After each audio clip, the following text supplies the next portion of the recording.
تو دیکھیے کہہ رہے ہیں کہ حضرت عبد المناف جو انہی کے رسول خدا کے آباء و اجداد میں سے ہیں، کہہ رہے ہیں کہ حضرت قصا کے عبد الدار، عبد المناف، عبد الاعضا اور عبد القصا نامی 4 فرزند تھے، جن میں حضرت عبد المناف سب سے زیادہ شریف، محترم اور بزرگ سمجھے جاتے تھے۔ حضرت عبد المناف کا اصل نام مغیرہ تھا۔ انہیں اپنے والد محترم کے ہاں نیز لوگوں کے درمیان خاص مرتبہ و مقام حاصل تھا۔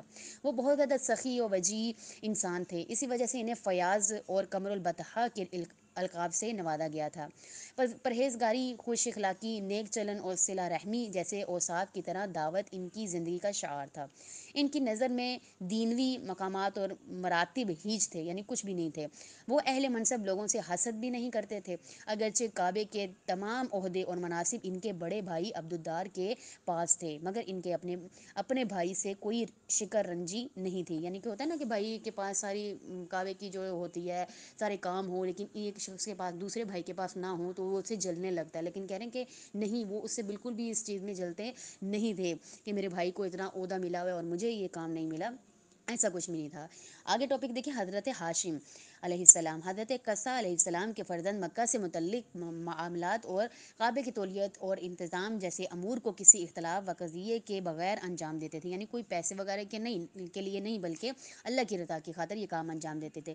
مگر ان کی وفات کے بعد عبدالدار اور عبد المناف کی اولاد کے درمیان کعبے کے عہدوں کے بارے میں اختلاف ہو گیا۔ بالآخر اتفاق اس بات پر ہوا کہ کعبے کی تولیت، یعنی کعبے کے سارے کام جو ہیں وہ دار الندوہ کی صدارت عبدالدار کے فرزندوں کے پاس ہی رہیں گے، اور حاجیوں کو پانی پلانے، نیز ان کی پذیرائی کرنے، ان کے یعنی کاموں کو کرنے کے لیے کا معاملہ حضرت عبد المناف کے لڑکوں کی تحویل میں دے دیا جائے۔ حضرت عبد المناف کے فرزندوں میں یہ عہدہ حضرت ہاشم کے سپرد کیا گیا۔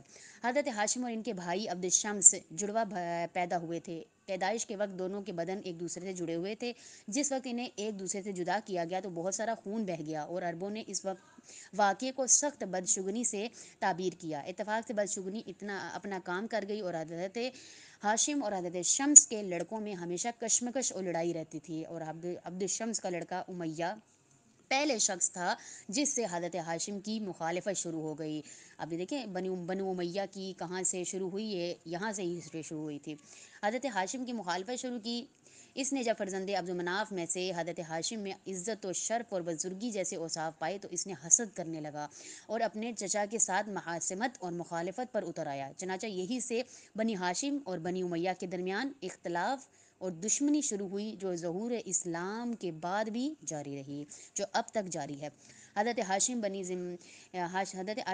اپنی ذمہ داری نبھانے میں کوئی دقیقہ فرد گزاشت نہیں تھے، یعنی کہ کوئی بھی ایک منٹ کے لیے بھی وہ اپنی ذمہ داری اپنی ذمہ داری اپنے سر سے نہیں اتارتے تھے۔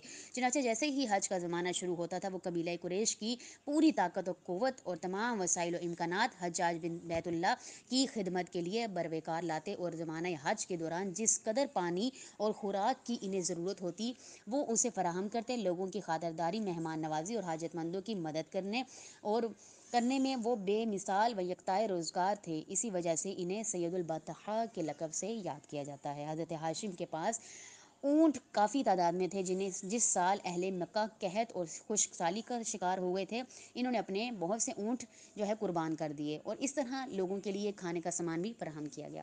حضرت ہاشم کے انحصاری اور نمایاں کارناموں میں سے ایک ان کا یہ کارنامہ تھا کہ انہوں نے قریش کی محدود کاروباری منڈیوں اور جاڑوں اور گرمیوں کے موسم میں لمبے تجارتی سفروں کے ذریعے وسیع کیا۔ دوسرے لفظوں میں لوکل بزنس کو امپورٹ ایکسپورٹ بزنس میں ترتیب دی، اور اس کے علاقے کے اقتصادی زندگی میں حرکت پیدا ہوئی۔ حضرت ہاشم کا انتقال 20 یا 25 سال کی عمر میں ایک تجارتی سفر کے دوران غزہ میں ہوا تھا۔ تو یہ چھوٹے چھوٹے جو لفظ ہیں، خران سید البطحاء اور ان کی وفات کا جو جگہ ہے، یہ سارے آپ لوگوں نے یاد کرنے ہیں، یہ نام بھی آپ کو یاد ہونے چاہیے، تو یہ میں آپ لوگوں کے پیپر میں ضرور دوں گی۔ حضرت عبد المطلب کے بارے میں، رسول خدا کے جو